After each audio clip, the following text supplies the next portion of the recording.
오늘 본문은 유명한 말씀이죠. 본문을 어떤 관점에서 읽느냐에 따라 다양한 의미를 깨달을 수가 있는 본문입니다. 전통적으로는 본문은 돌아온 탕자라고 하는 관점에서 해석되어져 왔습니다. 그러다가 최근 들어와서는 기다리는 아버지라는 관점에서 해석되어지고 있습니다. 돌아온 아들 그리고 기다리는 아버지. 말씀을 통해서 하나님께서는 저와 여러분에게 주시고자 하는 메시지가 분명히 있으리라고 생각이 듭니다. 오늘 말씀을 통해서 여러분 각자에게 주시는 하나님의 은혜가 넘치시기를 주님의 이름으로 축원합니다. 자, 먼저 돌아온 아들에 대한 내용을 한번 살펴보려고 합니다. 돌아온 아들, 어떤 사람에게 두 아들이 있었다. 성경은 이렇게 시작되고 있죠. 두 아들이 있었습니다. 그런데 두 아들 중 둘째 아들, 막내가 아버지께 어느 날 얘기합니다. 아버지, 내게 돌아올 분깃을 내게 주세요 라고 얘기합니다. 여기서 우리가 눈여겨봐야 될 단어는 돌아올이라고 하는 단어이죠. 아직 돌아온 분깃이 아니라 돌아올 분깃입니다. 분깃은 유산을 말하는 것입니다. 유산은 아버지가 죽은 후에 받을 재산입니다. 그런데 아직도 살아계신 아버지에게 당신이 죽고 난 후에 내게 돌아올 내가 받을 유산을 지금 주세요 라고 지금 아버지에게 하는 것입니다. 살아있는 아버지에게. 오늘 본문의 분위기로 볼 때 가만히 본문을 끝까지 살펴보면 어머님이 등장하지 않아 보입니다. 어머니가 없는 것을 보면 그렇다면 아버지는 엄마 없는 아들 둘을 힘겹게 키워왔다는 것을 알 수 있습니다. 얼마나 힘들었을까요? 두 아들들 중 둘째. 역시 막내 아이는 철이 없는 것 같습니다. 아버지가 죽기도 전에 아버지에게 유산을 달라고 하다니 말입니다. 이 둘째 아들은 아버지께 요청합니다. 아버지는 우리랑 똑같이 막내 요청을 들어줍니다. 아버지는 그 살림을 각각 나누어 주었더니 12절에 쓰여있죠. 그래서 아버지는 자신이 죽기도 전에 줄 유산을 그 막내 아이에게 나누어 주었습니다. 아들은 그것을 받았습니다. 그리고 그것을 받은 후 13절 며칠이 안 돼요. 둘째 아들이 재물을 다 모아가지고 먼 나라에 갔다. 성경은 우리에게 알려주고 있습니다. 아들은 아버지 곁을 떠나버립니다. 며칠이 안 돼요. 아들은 나눠받은 유산을 다 모아가지고 먼 나라에 갔다는 이 말씀을 가만히 들여다보면 마치 아들은 아버지가 유산을 주기만을 기다렸다는 듯이 며칠이 안 돼서 다 자신에게 돌아온 유산을 모아서 먼 나라로 떠나갔음을 성경은 말해주고 있습니다. 왜 아들은 먼 나라로 떠나갔을까요? 아버지 곁에서 그냥 살면 안 됐을까요? 아들이 먼 나라로 떠나간 이유는 우리가 금방 알 수 있습니다. 내 마음대로 할 수 있는 곳으로 떠난 것이죠. 아버지의 명예를 더럽히지 않는 곳, 최소한 그런 곳으로 떠난 것입니다. 다음 주 우리가 살펴보게 될 것 같은데요. 30절 보면 그의 형이 이런 얘기를 하죠. 아버지의 살림을 창녀들과 함께 삼켜버린 이 아들이 돌아오매 여차여차한 내용이 나옵니다. 형이 그 아들이 무엇하며 재산을 낭비했는지를 알고 있습니다. 아버지의 살림을 그렇게 함부로 사는 것을 적어도 아버지에게는 아버지의 명예를 더럽히지 않는 먼 곳으로 떠났던 이 아들. 그래서 이 아들은 그 재산을 가지고 허랑방탕하며 그 재산을 낭비하죠. 우리가 잘 아는 것처럼 여차여차해서 그는 돼지를 치는 일을 하게 됩니다. 재산을 다 낭비하고 겨우 목숨을 부지하기 위해 이스라엘 사람들이 가장 싫어하는 동물 가운데 하나, 돼지를 살리는 일, 돼지를 먹여 살리는 일을 하고 있습니다. 그러므로 그의 생명을 유지하고 있습니다. 돼지가 먹는 쥐엄 열매로 배를 채우고자 하되 주는 자가 없었다. 16절은 말하고 있습니다. 그는 재산을 다 낭비했고 궁핍하여 남에게 붙여 살았다고 성경은 말하고 있습니다. 돼지를 치며 살았습니다. 그러다가 문득 어느 날 아버지가 생각났습니다. 17절 이에 스스로 돌이켜 이르되 내 아버지에게는 양식이 풍족한 품꾼이 얼마나 많은가. 나는 여기서 죽여 죽는구나. 이렇게 아버지가 생각났습니다. 아버지께로 돌아가기로 결심하게 됩니다. 이 둘째 아들이 가장 잘한 일 한 가지를 꼽는다면 여기 있는 말씀입니다. 비참한 인생, 더 이상은 소망을 가질 수 없는 이 인생, 이런 환경 속에서 이 둘째 아들이 죽음을 선택하지 않고 아버지를 선택했다는 것, 이것은 정말 이 둘째 아들이 잘한 일입니다. 우리도 그런 일이 있을 수 있지 않습니까? 너무너무 힘들고 하는 것마다 안 되고 비참한 인생, 더 이상 이제 소망을 둘 수 없을 때 우리는 죽음을 생각하게 되죠. 그때 이 둘째 아들은 아버지를 생각하게 됩니다. 이에 일어나서 아버지께로 돌아가니라 20절에 쓰여 있습니다. 왜 예수님은 이 비유를 설명하면서 그 아들이 아버지께로 돌아가니라 라고 표현했을까요? 그냥 집으로 돌아갔다 혹은 고향으로 돌아갔다고 표현하지 않았을까 하는 것입니다. 아들에게 돌아갈 용기가 생겼던 것은 고향집이 단순히 그리웠기 때문이 아니었음을 나타내주고 있죠. 고향집에 먹을 것이 많았기 때문에 그리로 갔다라고 하는 표현이 아닙니다. 아들이 돌아갈 용기가 생겼다는 것은 사실 오직 한 가지 이유, 아버지 때문에 돌아가게 됐다는 것을 말씀하고 있습니다. 아버지가 어떤 분인지 잘 알았기 때문에 그런 용기를 가질 수 있었습니다. 그래서 아들은 아버지께로 돌아가게 됩니다. 우리의 삶이 비참하고 또 아무런 소망이 없을 때 어디로 돌아가야 할까요? 우리는 아버지께로 돌아가야 합니다.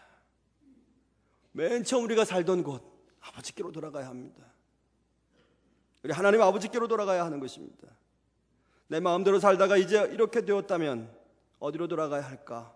내가 하고 싶은 대로 살다가 이 지경까지 나왔다면 어떻게 해야 될까? 어디로 돌아가야 할까? 아버지께로 돌아가야 합니다.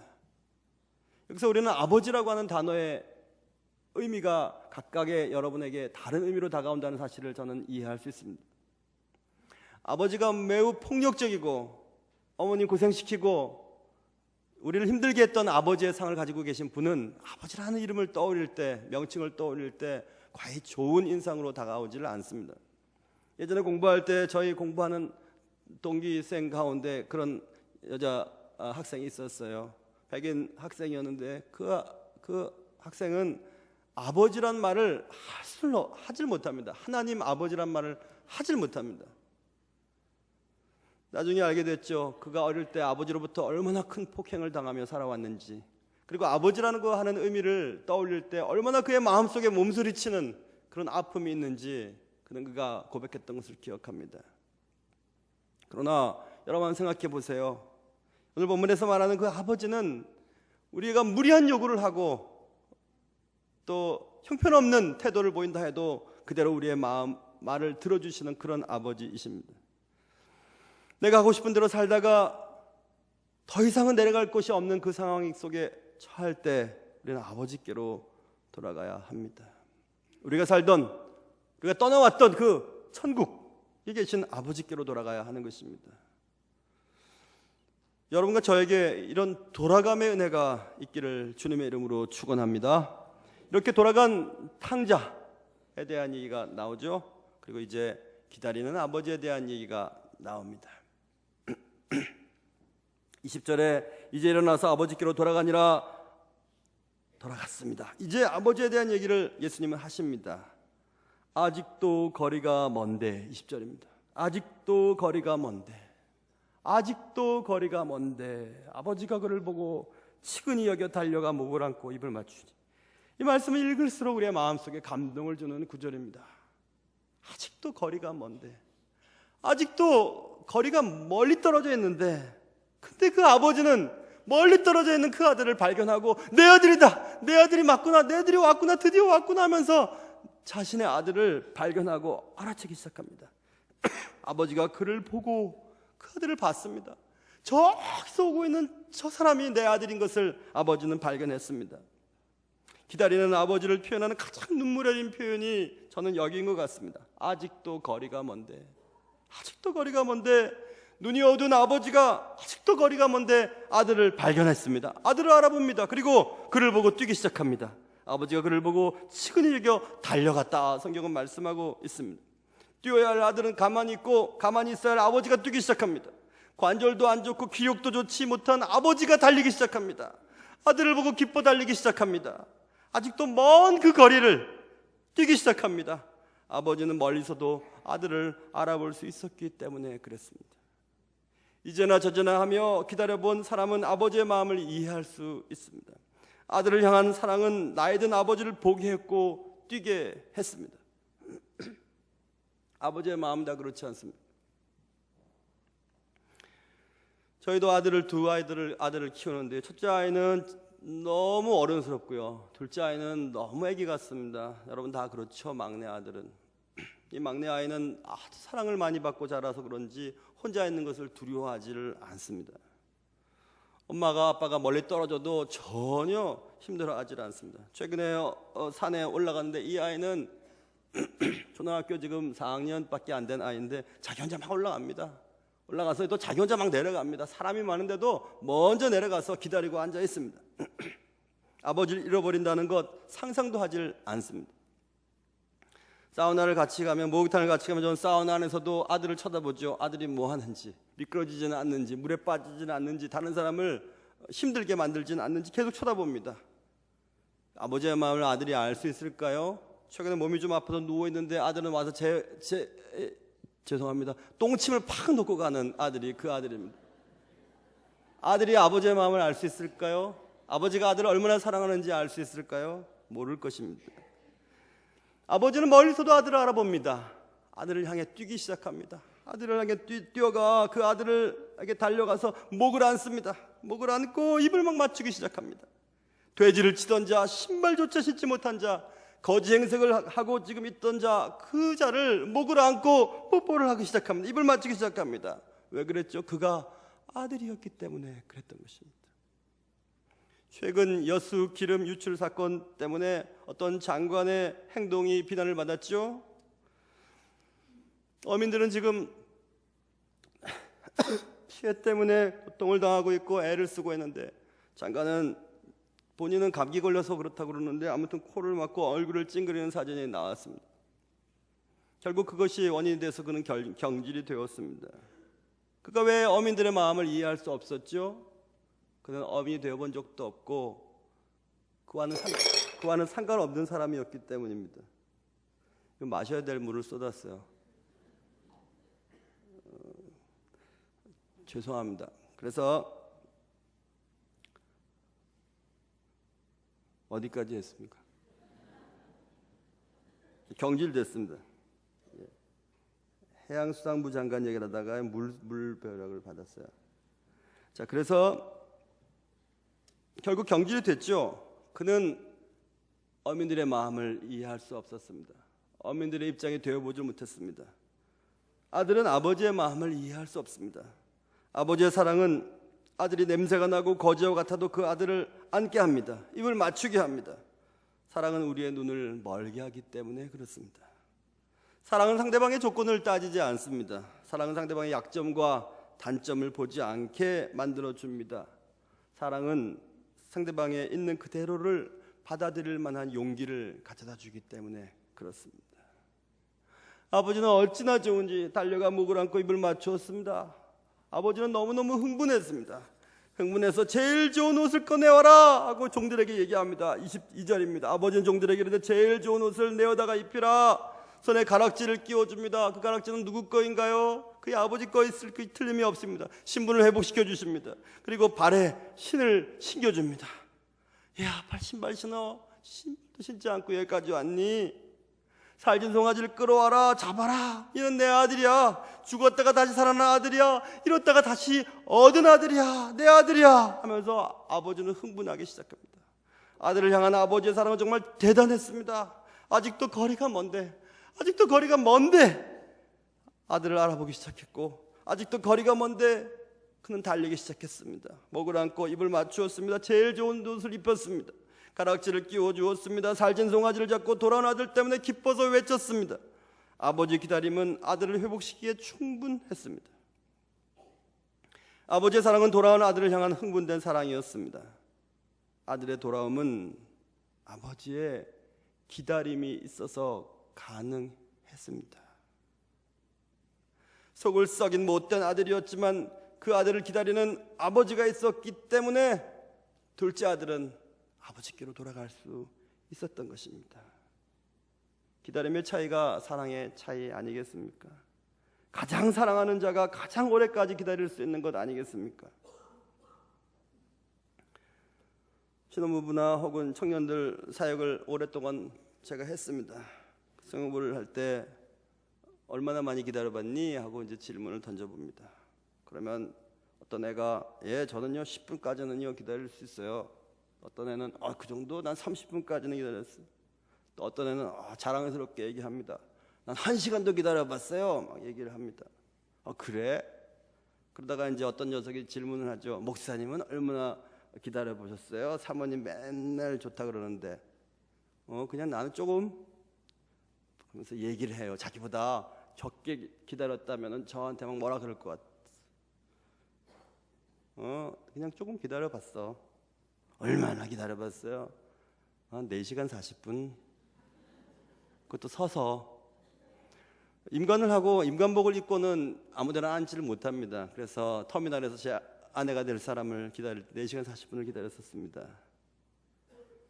4시간 40분 때 아내가 버스에서 내리는 것을 바로 보기 전에 그때는 아내가 아니었군요. 어떤 여자, 여우 같은 여자. 그래서 이렇게 늦게까지 말이야. 그때는 삐삐도 없었고 물론 핸드폰도 없었으니까 얼마나 걱정이 됐겠어요. 그렇죠? 오기만 하면 어떻게 할까? 이거 정말 어떻게 해야 되나 진짜 이거. 그래도 이럴 수가 있어 말이야. 이렇게 했는데 딱 내리면서 또 한다는 소리가 넌 기다릴 줄 알았어. 아주 여우 같죠? 왜 그렇게 자신만만하게 4시간 40분이나 늦게 오면서도 그런 얘기를 할 수 있었을까요? 제가 자기를 사랑한다는 걸 알기 때문에 그렇죠. 아마 저는 끝까지라도 기다렸을 것입니다. 물론 4시간 40분이니까 고맙긴 한데 말입니다. 아들은 돌아왔고 아버지는 기다렸습니다. 누가 누구를 더 사랑했을까요? 누군가를 기다려본 적이 여러분 있으십니까? 아니면 아직도 누군가를 기다리고 계십니까? 기다림은 돌아옴을 가능하게 만들어주는 유일한 것입니다. 기다림은 누군가를 스스로 돌이키게 만들죠. 오늘 아들이 스스로 돌이켜 이렇게 말하고 있습니다. 기다림은 사랑이라고 하는 단어의 또 다른 이름이 아닐까 이런 생각을 해보는 것입니다. 나의 기다림이 누군가를 살리는 일에 쓰임받게 될 수만 있다면 우리의 기다림은 정말 큰 보상을 받게 될 것입니다. 여러분의 속을 썩이고 집을 나간 아들이 있습니까? 딸이 있습니까? 혹은 교회 생활 그렇게 요구를 해도 교회 생활 하지 않고 멀리 가 있는 자녀들이 있습니까? 기다려 주시길 바랍니다. 끝까지 기다려 주시길 바랍니다. 기다리는 어머님이 있을 때, 기다리는 아버님이 계실 때, 기다리는 누군가가 있을 때 그들은 결국 기다리는 자의 품으로 돌아올 것을 여러분 꼭 믿으시고 누군가를 살리는 일에 여러분의 기다림이 쓰임받게 되시기를 주님의 이름으로 축원합니다. 아버지는 아들이 자신이 죽기도 전에 유산을 나눠달라고 했어도 며칠 안 되어 자신을 떠났어도 허랑방탕하여 재산을 낭비했어도 신발조차 신을 수가 없는 거지가 되었어도 아들을 기다렸습니다. 아직도 거리가 먼데 그를 알아보고 뜁니다. 아들의 목을 안습니다. 아들의 입을 맞춥니다. 아들 때문에 흥분하기 시작합니다. 제일 좋은 옷을 꺼내다 입혔습니다. 가락지를 꺼내 주었습니다. 발에 신발을 신겨 주었습니다. 살진 송아지를 잡습니다. 이로 아들로 인해 잔치가 벌어졌습니다. 그런 아버지의 품으로 아들은 넉넉하게 돌아올 수가 있었습니다. 아버지의 사랑은 아들의 돌아옴이라는 것으로 보상을 받게 되죠. 기다림은 나간 자식을 돌아오게 만들어 주었습니다. 돌아옴은 기다림이 있었기에 가능한 것이었습니다. 아들은 아버지가 있어서 돌아올 수 있었던 것입니다. 아버지는 얘기합니다. 우리가 먹고 즐기자. 23절, 24절 그들이 즐거워하더라. 아버지 집에서는 이제 잔치가 벌어지게 되었습니다. 아버지는 종을 치기 시작합니다. 온 동네에 돌아온 아들을 알리기 시작합니다. 땡땡땡 여보시오 우리 아들이 돌아왔어. 다 여기 모여서 잔치를 벌입시다. 그렇게 내가 기다렸던 아들이 그 아들이 지금 돌아왔단 말이오 하며 땡땡땡 계속 종을 치기 시작했습니다. 그날 하루 종일 그 동네에는 종소리가 울려 퍼졌습니다. 그 소리는 돌아온 아들로 인해 울리는 기쁨의 종소리였습니다. 죽었던 자가 다시 살아난 부활의 종소리였습니다. 잃었던 자를 다시 얻은 감동의 종소리였습니다. 이 사건을 묵상하면서 저는 소설 제목 하나가 생각이 났습니다. 여러분이 이미 제목을 보면서 추측을 하셨겠죠. 어니스트 허밍웨이의 소설입니다. 사실 영국 성공의 목사님 존 던 목사님의 시에서 나온 제목이죠. 생전에 저희 어머님 그렇게 좋아하셨던 게리 쿠퍼와 잉글리드 버그만이 주연했던 영화 제목이기도 합니다. 누구를 위하여 종은 울리나. 오늘도 천국에선 종이 울립니다. 돌아온 탕자 때문에 종이 울립니다. 죽었던 자가 다시 살아난 것 때문에 종이 울립니다. 잃었던 자를 다시 얻게 되어 종이 울립니다. 누구를 위하여 종은 울리나? 우리를 위해 종이 울립니다.